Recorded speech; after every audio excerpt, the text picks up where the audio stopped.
ആലുവ മാർക്കറ്റിലെ കത്തിക്കുത്ത് കേസിൽ പ്രതിപിടിയിൽ വടകര സ്വദേശി അഷ്റഫാണ് പിടിയിലായത്. കുത്തേറ്റ വെളിയത്തുനാട് സ്വദേശി സാജൻ ചികിത്സയിലാണ്. മുഹസിന അസു വിവരങ്ങൾ നൽകാനായി ചേരുന്നുണ്ട്. മുഹസിന, ഈ സംഭവം എപ്പോഴായിരുന്നു? പ്രതി എവിടെ നിന്നാണ് പിടികൂടിയത്?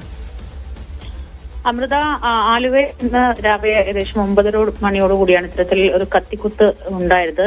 ഈ സൂചിപ്പിച്ചതുപോലെ തന്നെ വെളിയത്തുനാട് സ്വദേശി സാജനെയാണ് അഷ്റഫ് കഴുത്തിന് കുത്തി പരിക്കേൽപ്പിച്ചത്. അദ്ദേഹത്തിന്റെ ആരോഗ്യനില ഇപ്പോൾ ആശങ്കപ്പെടേണ്ട സാഹചര്യമില്ല എന്നാണ് മെഡിക്കൽ കോളേജ് അധികൃതർ പറയുന്നത്.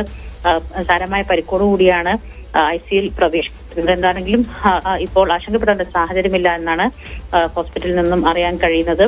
ഈ പ്രതിയെ പിടികൂടിയത് CCTV ദൃശ്യങ്ങളുടെ അടിസ്ഥാനത്തിൽ ആലുവ ഭാഗത്തു നിന്ന് തന്നെയാണ് പ്രതിയെ പിടികൂടിയതെന്നാണ് പോലീസിന് നമുക്ക് ലഭിക്കുന്ന വിവരം. ഇരുവരും ഈ ആലുവ മാർക്കറ്റിന് സമീപമുള്ള പാലത്തിന്റെ താഴെ കിടന്നുറങ്ങുകയും സ്ഥിരമായി മദ്യപിക്കുകയും ഒക്കെ തന്നെ ആ പ്രദേശത്ത് പ്രശ്നങ്ങൾ ഉണ്ടാക്കുകയൊക്കെ ചെയ്യുന്ന ആളുകളാണ് എന്നുള്ള വിവരം തന്നെയാണ് പ്രദേശവാസികൾ ഉൾപ്പെടെ പങ്കുവെക്കുന്നത്. എന്താണെങ്കിലും വിശദമായി തന്നെ പോലീസ് ഈ അഷ്റഫിനെ ചോദ്യം ചെയ്തു വരികയാണ്. അമൃത. ശരി മുഹസിന.